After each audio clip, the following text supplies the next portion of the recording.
Agora é o momento que vamos levantar nossas mãos para o céu. Vamos ficar em pé. Você tem um pedido de oração no coração? Tem uma necessidade? Tem um clamor? Tem uma angústia? Levante a mão para o céu. É de lá que vem o socorro, é de lá que vem a resposta. Mas creia que é assim. E se você crer, assim será. Oremos. Pai Santo que estás nos céus, louvamos o teu nome porque só o Senhor merece todo louvor e toda adoração. Porque só o Senhor é Deus no céu e na terra.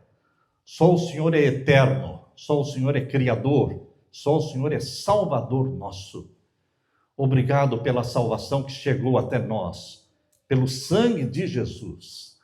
E agora, como filhos e filhas teus, Pai querido, estamos levantando as nossas mãos para o céu, em busca de ajuda, em busca de socorro, em busca de proteção, em busca de cura, em busca de soluções familiares, em busca de problemas que precisam ser solucionados. Pai eterno, levantamos nossas mãos em busca da tua bênção, e o Senhor lá do céu está vendo as nossas mãos. E eu peço em nome de Jesus, derrama o Espírito Santo sobre todos os que estão com mãos levantadas, estão buscando a tua bênção, estão necessitando do Senhor. Pai amado, pelos méritos de Jesus, pedimos a resposta, a tua bênção na nossa vida, e guia-nos ao estudarmos a tua palavra neste momento. Em nome de Jesus pedimos e todos dizemos amém. Amém. Deus seja louvado. Queridos, o que nós estamos visualizando aqui é que nós vamos ter aqui uma igreja muito jovem. Muito jovem. Vocês viram quantos saíram? Quase que a metade ou mais, né? Isso é bom ou isso é ruim? Isso é bom. Porque essas crianças terão outra vida, outros sonhos. Elas começam a sonhar com algo que elas nunca sonharam antes. Ser desbravador já é um sonho. Quando elas repetem o voto, serei puro, bondoso e leal, cuidarei do meu corpo, vou manter a minha consciência limpa, vou aonde Deus mandar. Enfim, quando eles começam a assimilar esses propósitos, estes votos, a mente começa a ser transformada. E tudo na vida vai ser transformado. Vocês vão perceber, vocês pais vão perceber em casa transformação nas crianças. Porque a palavra de Deus transforma. A cultura nos informa. A natureza nos forma. Mas só a Bíblia transforma. Vamos repetir? A cultura nos informa. A natureza nos forma. Mas só a Bíblia transforma. A palavra de Deus. Imaginem crianças estudando a Bíblia. Crianças respondendo a liçãozinha bíblica que a Leila está fazendo com elas, e a tia Nilzete também. Isto está sendo infiltrado na mente. Vão ser melhores cidadãos na terra? Vão ser melhores cidadãos aqui na terra. Mas vão ser cidadãos candidatos ao céu. Por isso, nós temos que agradecer e louvar a Deus. Pelo grande número de jovens. Vocês viram que o calçamento está pronto? Só falta a lombada.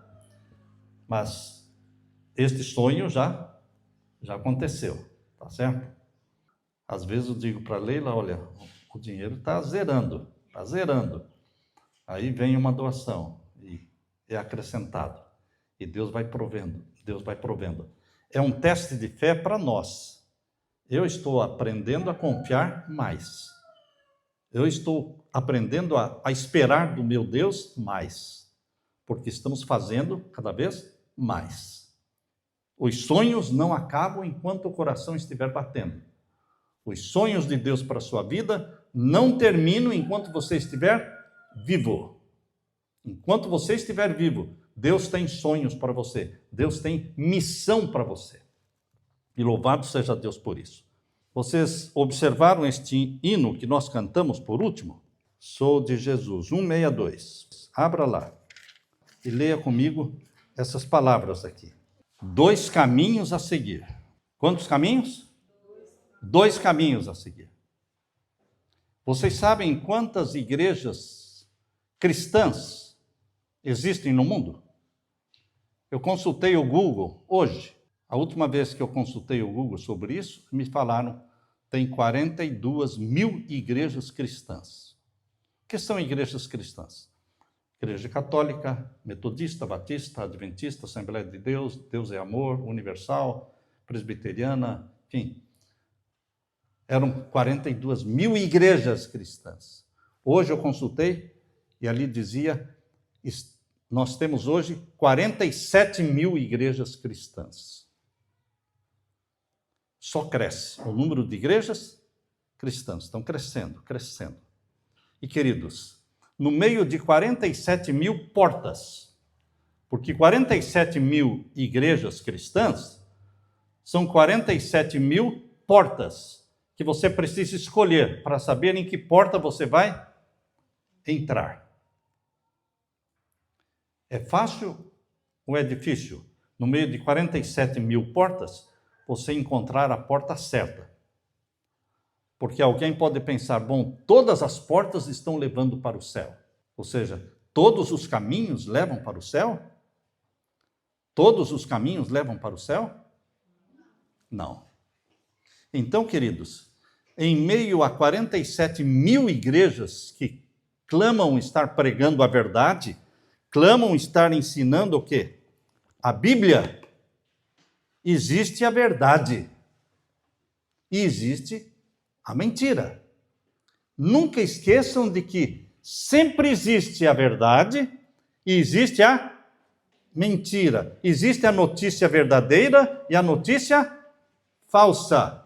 Existe o dinheiro verdadeiro e o dinheiro falso.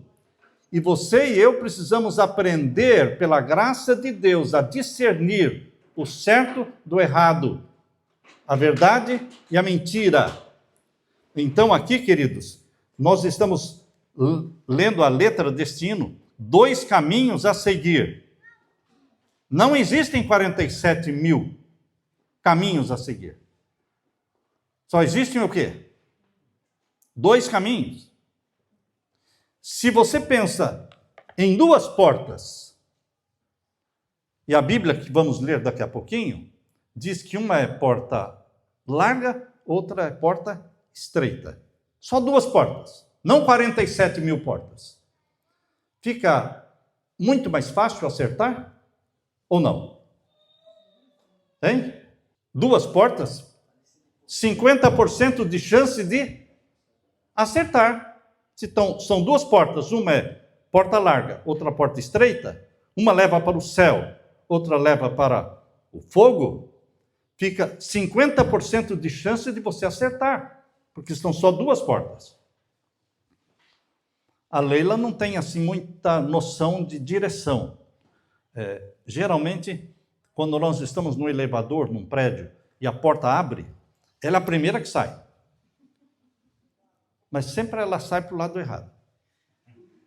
Quando você sai do elevador, você tem que seguir o quê? Ou para a esquerda, ou para a direita. Abre a porta e ela sai. Eu fico olhando. Falei, só tem 2 possibilidades, Leila. Ou você seguir para a esquerda ou para a direita. E por que você sempre segue pelo lado errado? Porque, mesmo existindo 2 possibilidades, muita gente toma a decisão errada.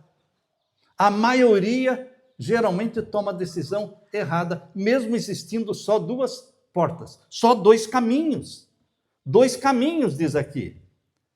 E 2, o que mais diz? Qual é a segunda frase da música? 2 senhores a lutar.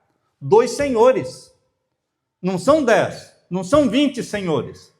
2 senhores. Um se chama Senhor Jesus Cristo. Outro se chama Satanás. Que eu não chamo do Senhor, mas é Satanás, que pretende ser o Senhor de muita gente. Então, não existem muitos, existem 2 senhores. Jesus Cristo, que é o Senhor poderoso Deus, Criador dos céus e da terra, e Satanás, que pretende ser Deus, mas não é Deus. Você tem que definir ou seguir a Jesus ou seguir a Satanás. O destino de quem segue a Jesus é o céu. É o céu. O destino de quem segue a Satanás é um caminho de fogo. Vai ter muito fogo no final desse caminho. Deus não quer que você esteja nesse caminho que vai pegar fogo. Vai pegar fogo este caminho. Pode ser bonito, pode ser asfaltado, pode ser tudo iluminado, pode ser aparentemente bem aprazível, mas é um caminho que vai pegar fogo. E o caminho estreito pode ser um caminho ascendente, uma subida, estreito, um caminho assim com pedras no meio, você tem que desviar, tem que cuidar onde vai pisar, mas é um caminho que vai levando você para cima, para o céu, para a Nova Jerusalém. Dois senhores querem dominar a sua vida. Quem vai dominar a sua vida? O Senhor Jesus Cristo ou Satanás? O que mais diz aqui? Qual dos dois irei servir? Qual dos dois? Há só uma decisão. Uma decisão que você tem que fazer. Só Jesus pode me dar a real felicidade e poder para ser um vencedor. Meu querido amigo, meu querido irmão em Cristo, abra sua Bíblia agora. Abra em Mateus capítulo 7. Capítulo 7 e o verso 13. Capítulo 7, verso 13. Quantas igrejas cristãs que dizem, estamos pregando a verdade, estamos pregando a salvação em Cristo. Todos pretendem estar pregando a verdade. Quantas igrejas cristãs tem? 47 mil. Pode consultar o Google agora mesmo. Quantas igrejas cristãs existem no mundo? Vai abrir lá. Inteligência artificial hoje responde todas as perguntas que você faz. Então aqui diz que não são 47 mil. Aqui diz o quê? Verso 13. Entrem pela porta estreita. Larga é a porta e espaçoso o caminho que conduz para a perdição. E são muitos os que entram por ela. Entrem pela porta estreita, porque larga é a porta e espaçoso o caminho que conduz para o quê? Para a perdição. E são poucos os que entram pelo caminho largo? Hein? O que diz aí? Muitos. Quando a Bíblia diz muito, é muito mesmo. E quando ela diz pouco, é pouco mesmo. São muitos que vão se perder. Porque entram pelo caminho que vai pegar fogo. São só dois caminhos. São só duas portas. Uma estreita e outra larga. E aqui diz o verso 14. Verso 14 agora. Porque estreita é a porta e apertado o caminho que conduz para a vida, e são poucos os que acertam com ela. Queridos, será que você acertou esta porta estreita que conduz para a vida eterna? Você acha que você acertou ou você acha que você está sendo enganado? O que você acha? Você já parou para pensar? Esse pregador está me ajudando a conhecer e andar no caminho estreito? Ou esse pregador está me ensinando a andar no caminho largo? Será que é um caminho que leva para o céu? Ou será que é um caminho que vai pegar fogo? Você já se perguntou? Porque eu imagino que nós não nos conhecíamos há 4 anos atrás, 5 anos atrás, nós não nos conhecíamos. De repente, surge aqui, há 5 anos atrás, um pequeno grupo estudando a Bíblia, primeiramente na casa do Semir, depois aqui na pizzaria, aqui na casa do Evinan e da Nilzete, e o número foi crescendo, E você já se perguntou, o que é isso? Isso vai me ajudar a ir para o céu? Ou é mais um enganador? É mais alguém que veio aqui para tirar dinheiro da gente? Ou é alguém que vem aqui para enganar? É caminho largo ou é caminho estreito? O que você entende por caminho largo e o caminho estreito? O caminho largo pode tudo. Pode tudo. Pode comer de tudo. Pode beber de tudo. Pode cheirar tudo. Hein? Pode passar tudo. Entende? Caminho largo. Passa tudo. Entende? É um caminho que a maioria segue. Qual é o dia que no caminho largo eles guardam? O domingo? Calma lá. Então o Senhor está insinuando de que todos os que guardam o domingo estão no caminho largo? Eu não estou insinuando, eu estou falando. Porque insinuar não é falar, mas eu estou afirmando que todos os que andam no caminho largo guardam o domingo. Porque o mundo todo guarda o domingo. E o mundo todo está no caminho largo. Você pode reivindicar, você pode dizer, não, mas eu sou uma igreja cristã, que estou levando as pessoas para Deus, para o céu. Eu pergunto, você está ensinando as pessoas a guardarem os mandamentos de Deus? Ou você está ensinando as pessoas a guardarem o mandamento papal, lá do Catecismo Romano? Catecismo Romano diz guardar domingos e festas. A palavra de Deus diz, os 10 mandamentos, ali é declarado, lembra-te do dia do sábado, para o santificar. 6 dias trabalharás, farás toda a tua obra, mas o 7º dia, percebam, não o primeiro, o 7º dia é o sábado do Senhor, teu Deus. Isso é Bíblia. Isso é palavra de Deus. Catecismo foi escrito por homens, mas a Bíblia é a palavra viva de Deus. Um ensina o caminho largo, o outro ensina o caminho estreito. Então, queridos, quando nós lemos a palavra de Deus, e aqui Jesus está dizendo, verso 13, entre pela porta estreita, porque larga é a porta, espaçoso o caminho que conduz para a perdição, e são muitos os que entram por ela, é fácil você se perguntar, eu estou com a maioria ou eu estou com a minoria? Fácil. Fácil. Porque se você estiver com a maioria, você está no caminho largo. Uma vez estudando a Bíblia com um homem, ele disse assim, eu não gosto de estar onde tem pouca gente. Eu gosto de estar onde tem muita gente, é gostoso. Eu falei,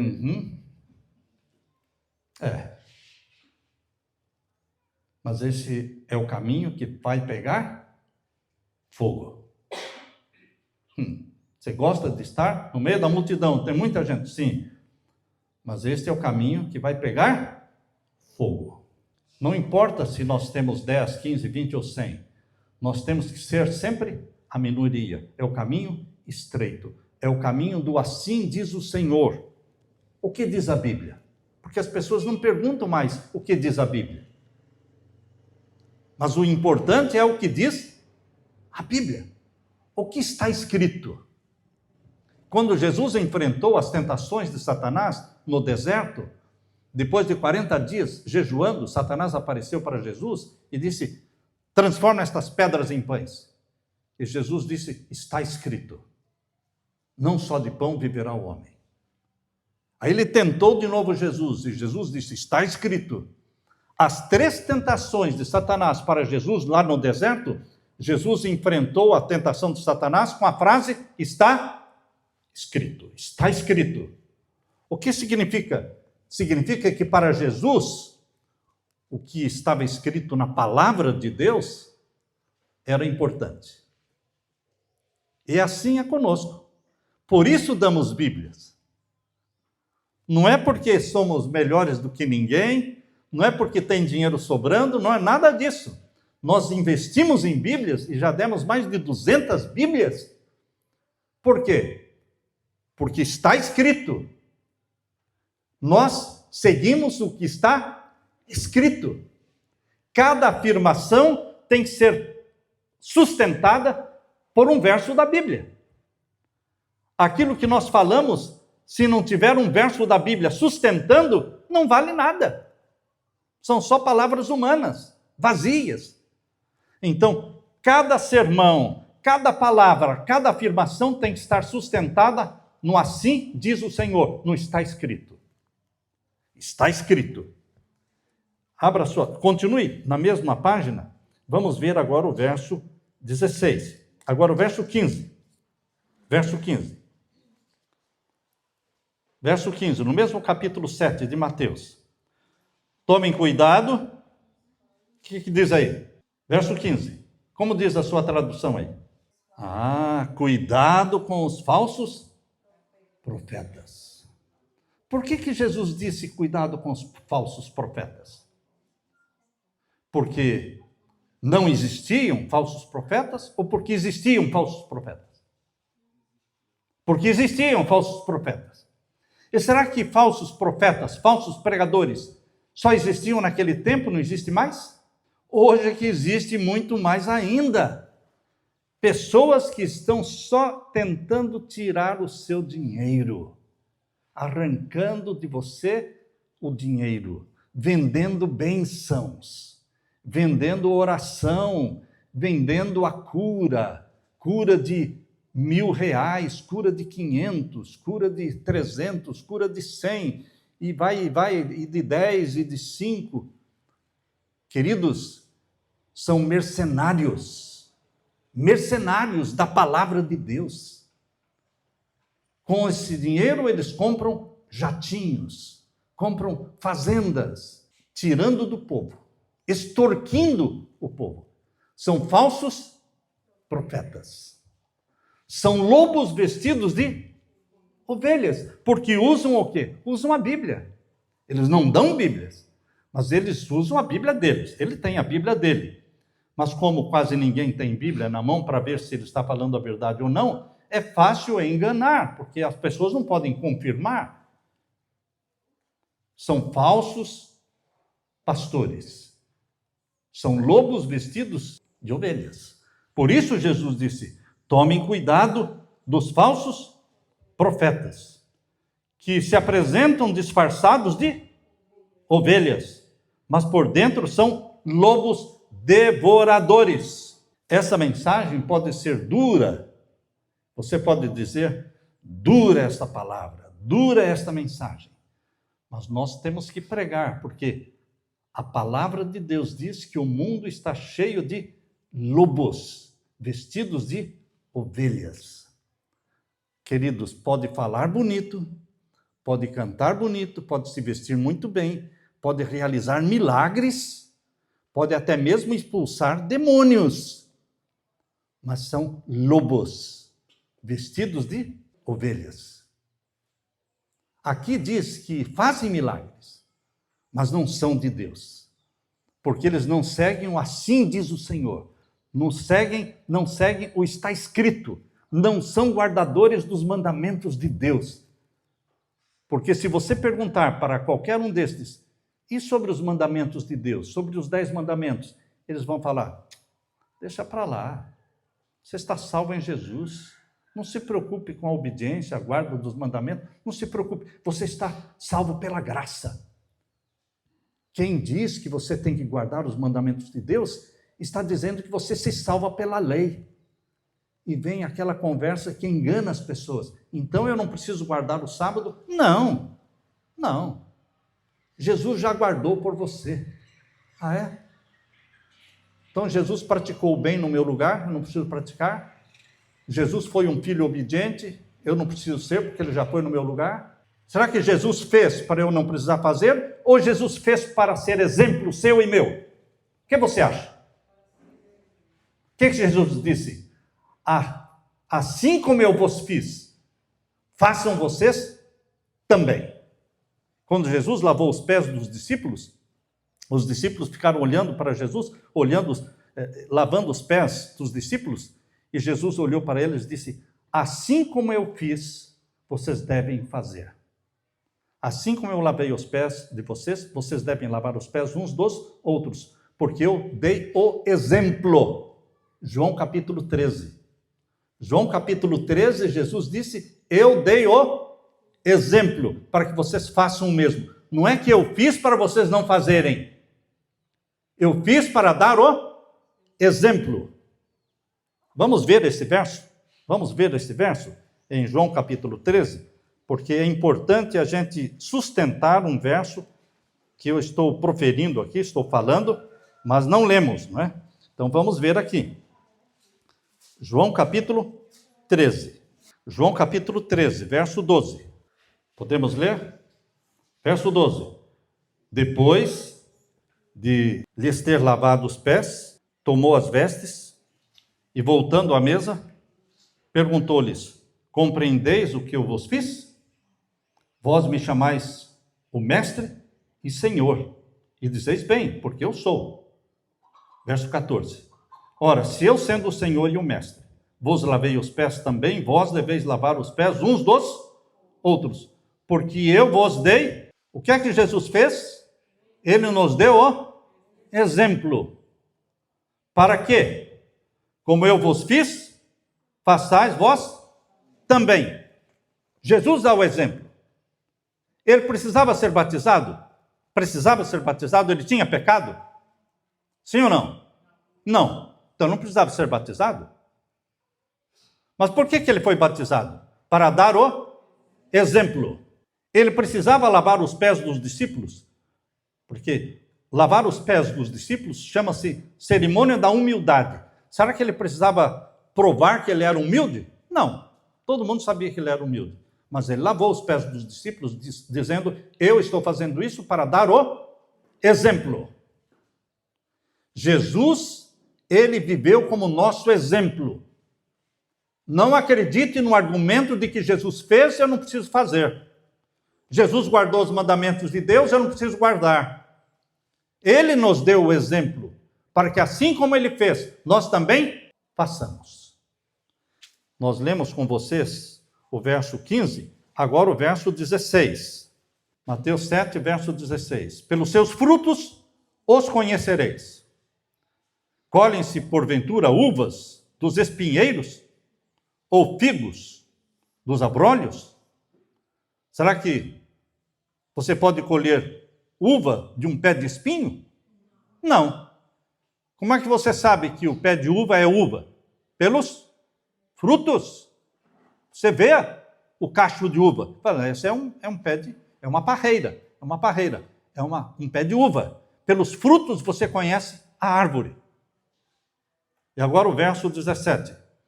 Assim, toda árvore boa produz o quê? Bons frutos. Porém, a árvore má produz o quê? Frutos maus. Se os filhos começam a ser mais obedientes em casa, com o clube dos desbravadores, com os ensinamentos, com a leitura da Bíblia, isto é bom fruto ou é mau fruto? Bom fruto. Pelos frutos vocês conhecem se o ensino é de Deus ou não é de Deus. Entende? Se nós dizemos para a pessoa o que ela deve comer para ter mais saúde, o que ela não deve beber para ter mais saúde, ter um corpo sadio, saudável, é uma boa coisa? É uma boa coisa? Então é um bom fruto. É um bom fruto. Pelos ensinos você sabe se o ensino veio de Deus ou não veio de Deus. É isso que Jesus está falando. E agora o verso 18. Verso 18. Não pode a árvore boa produzir frutos maus, nem a árvore má produzir o quê? Frutos bons. Verso 19. Toda árvore que não produz bom fruto é cortada e lançada no fogo. Verso 20. Assim, pois, pelos seus frutos os conhecereis. O que você está vendo, presenciando aqui, é uma boa obra? Está ajudando? Está preparando as pessoas para o céu? Está ajudando as famílias? Está reconciliando os casais? Os frutos são bons? Então a árvore é boa, é de Deus, plantada por Deus. Vocês estão percebendo quando Jesus diz do caminho estreito e do caminho largo? É fácil saber se está no caminho estreito ou largo? Se você está com a maioria, está no caminho largo. E o caminho largo vai pegar fogo. E agora, pelos frutos também você confirma. Pelos frutos. E aqui diz o verso 21. Nem todo que me diz, Senhor, Senhor, entrará no reino dos céus, mas aquele que faz a vontade de meu Pai que está nos céus. Quem é que vai entrar no reino de Deus?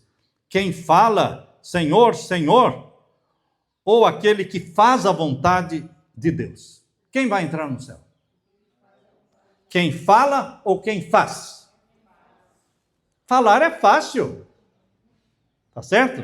Falar é fácil. Difícil é fazer. Falar que temos que praticar caridade, sermos caridosos, é fácil. Difícil é fazer, tirar o dinheiro do bolso e ajudar. Tá aqui, ó.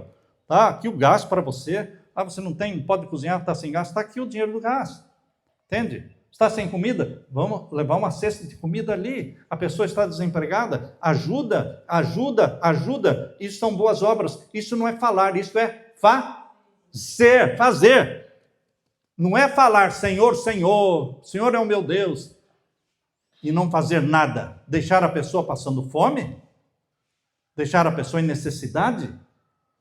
Arrancar o pouquinho que ela tem? Posso ir lá na sua casa fazer uma oração por você? Mas vai custar, porque tem a gasolina do carro, tem isso, tem despesa, não é? Então, eu vou ter que cobrar. Queridos, pelos seus frutos os conhecereis.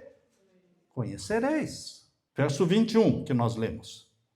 Aqueles que vão entrar no reino dos céus são aqueles que fazem a vontade do meu Pai que está nos céus. Verso 22. Muitos naquele dia hão de dizer-me, Senhor, Senhor, porventura não temos nós profetizado em teu nome? E em teu nome não expelimos demônios? Vocês já viram reuniões em que expelem demônios? Alguém aqui já viu reuniões que as pessoas ficam possessas e caem no chão, aí vai lá e expulsa? Já viram? Levanta a mão, quem já viu? Alguns já viram. Cuidado.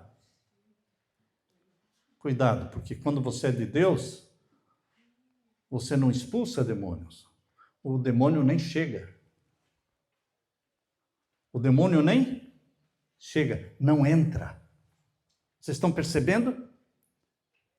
Não precisa, porque quando você vai numa reunião em que cai um, caem dois, caem três, aquele culto está possuído pelo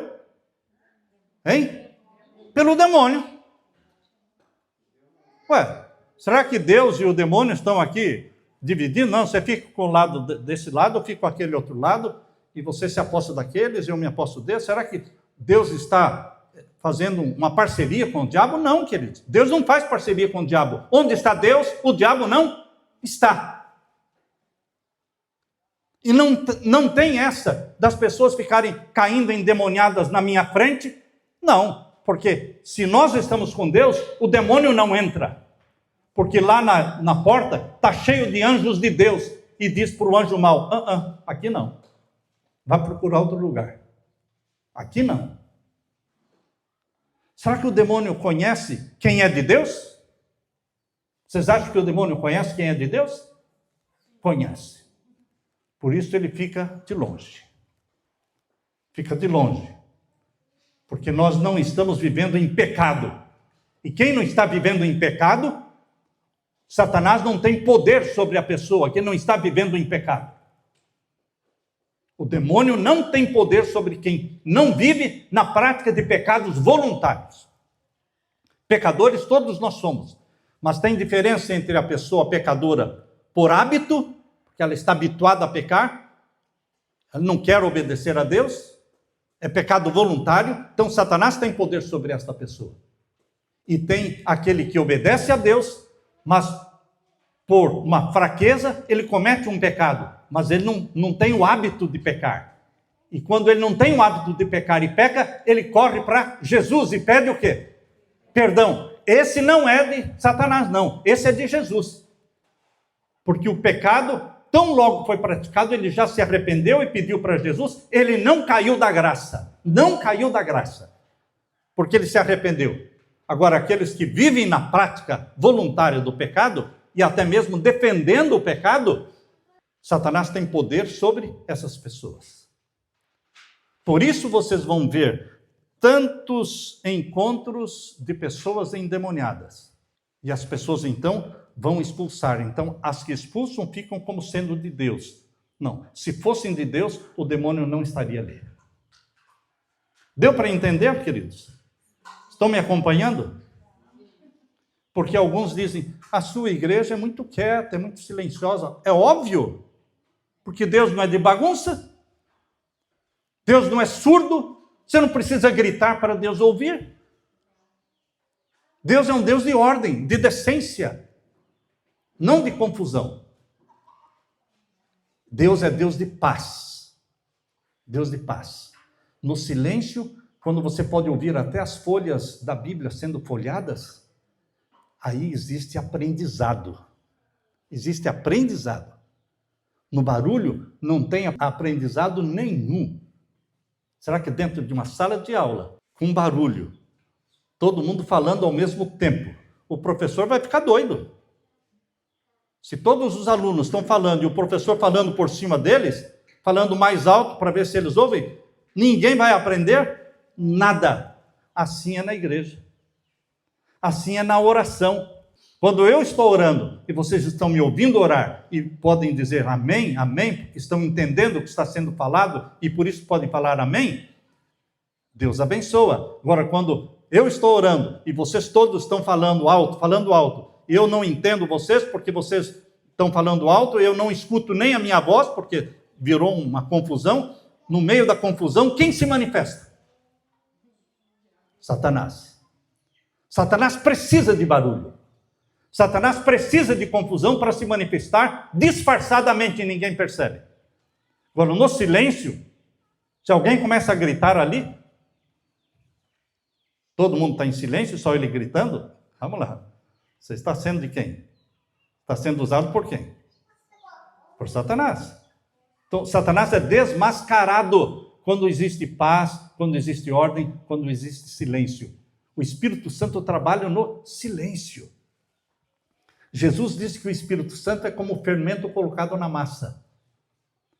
Vocês, mulheres, quando colocam fermento na massa para fazer pão, vocês ficam olhando para a massa. Vocês veem a massa fazer assim?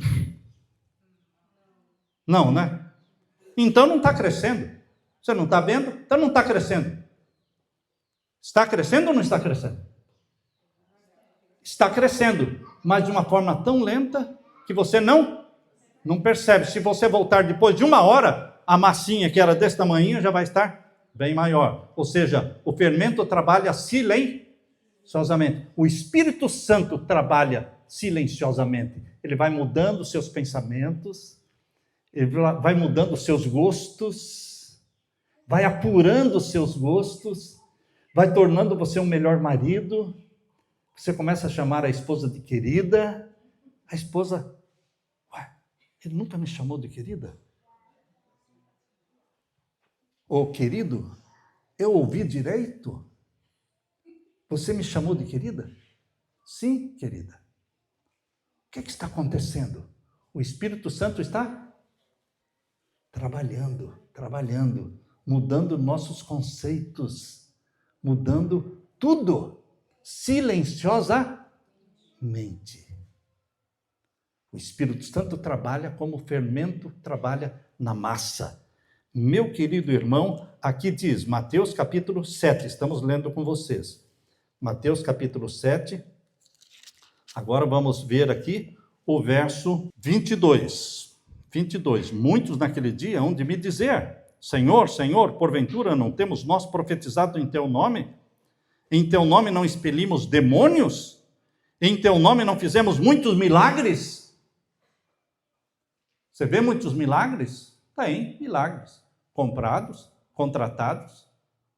Pessoas que ganham até dinheiro para poder chegar de muleta e sair sem muleta. Entendem? Para impressionar as pessoas, para que as pessoas deem mais dinheiro. Mas existem milagres que acontecem de fato. Porque as pessoas, muitos que estão ali, são sinceros, queridos. O pregador pode não ser sincero, mas a pessoa que vem ali, muitos deles são o quê? Sinceros de coração. Eles estão ali buscando a Deus. Então, existem milagres verdadeiros também. Mas isso não é prova de que tudo é de Deus. Porque aqui diz o verso 23, olha, aqueles que vão dizer para Jesus, Senhor, em teu nome fizemos milagres, né? Em teu nome expelimos demônios, o que Jesus vai falar para eles? Verso 23. Então, leia comigo. Então lhes direi abertamente, explicitamente, nunca vos... Como? Como nunca vos conheci? A pessoa pode dizer, quantos sermões eu fiz em teu nome? Quantos demônios eu expulsei em teu nome? Quantos milagres eu fiz em teu nome, Jesus? E agora o Senhor me diz, nunca te conheci? Jesus vai fazer assim, isso mesmo. Nunca te conheci. Você nunca foi servo meu. Por quê? A pessoa pergunta, por quê? Jesus responde, olha aqui. Ó. Jesus responde, o que diz aí? Apartai-vos de mim, os que praticais o quê? Hein? A iniquidade. Agora, se você for lá no Google, escreve lá, iniquidade. O que quer dizer iniquidade? Lá diz, pecado. Iniquidade é pecado. Apartai-vos de mim, vós que praticais o pecado. E se você for para 1 João 3,4, lá no finalzinho da Bíblia, 1 João 3,4, encostando em Apocalipse, 1 João 3,4. Quando você está chegando em Apocalipse, 2 páginas antes, está a carta de João. 1 João capítulo 3, verso 4. Todos acharam? Digam amém. Leiam comigo, verso 4. Todo aquele... Leiam comigo. Todo aquele... Não estou ouvindo a voz de vocês. Todo aquele que pratica o pecado também transgride a lei. Porque o pecado é a transgressão da lei. A Bíblia diz que pecado é a transgressão da lei. Lembram-se vocês o que Jesus falou para aqueles que expulsavam demônios? Faziam milagres em nome de Jesus? Mas Jesus disse para eles, nunca vos conheci. E eles perguntaram, por quê? Nunca me conheceu. Porque você pratica o quê? A iniquidade, que é pecado. Você vive na prática de pecado. Você vive na prática da transgressão da lei, porque pecado é a transgressão da lei. São estes que pregam que não precisa guardar os 10 mandamentos que operam milagres. São estes que dizem que você pode continuar guardando o domingo, que expulsam demônios. São estes que arrancam dinheiro do seu bolso, queridos, que fazem milagres e colocam e vendem as bênçãos de Deus por dinheiro. São mercenários. E Jesus disse, não vos conheço, porque vocês praticam o pecado. E pecado é a transgressão da lei. Aqueles que amam a Jesus Cristo, amam também a lei de Jesus Cristo. É fácil entender, meu querido irmão. Se um filho ama o pai que ele tem, se os filhos amam o pai, eles vão amar também a lei do pai, as regras do pai. Como é que o filho diz, não, eu sou um filho que amo o meu pai, dou a minha vida pelo meu pai, mas ele diz, ó filho, eu não quero que você faça isso, não quero que você vá lá, não quero... Não, eu vou fazer. Queridos, o filho que diz amar o pai, precisa amar também o quê? As regras do pai. Quem ama a Deus, ama também a lei de Deus. É inseparável. Por isso, meu querido irmão, em nome de Jesus, vamos andar no caminho estreito. Estreito é o caminho, apertada é a porta que conduz para a vida eterna. É o caminho da minoria, é o caminho de obediência a Deus, é a obediência voluntária e prazerosa da lei de Deus, mas nós estamos no caminho do céu. Amém? Amém. Eu quero fazer uma oração com vocês agora. Todos aqueles que querem andar no caminho estreito, entrar pela porta estreita e também serem obedientes ao Papai do céu, à santa lei de Deus. Levante a sua mão. Levante a sua mão para Deus registrar lá no céu. Pai querido que estás nos céus, obrigado porque existem dois caminhos. E obrigado porque o Senhor nos mostrou que um caminho é estreito e o outro é largo. E o Senhor diz, entre pelo caminho estreito. Obrigado pelo teu conselho. Obrigado porque o Senhor enviou o teu Santo Espírito para nos mostrar o caminho verdadeiro, o caminho do amor a Jesus Cristo, o caminho da obediência a Jesus Cristo. Derrama o Espírito Santo sobre cada filho, cada filha. Todos que estão com a mão levantada, recebam a tua bênção e o Espírito Santo seja derramado sobre todos nós, pois é em nome de Jesus que pedimos e todos dizemos amém, Senhor. Aleluia.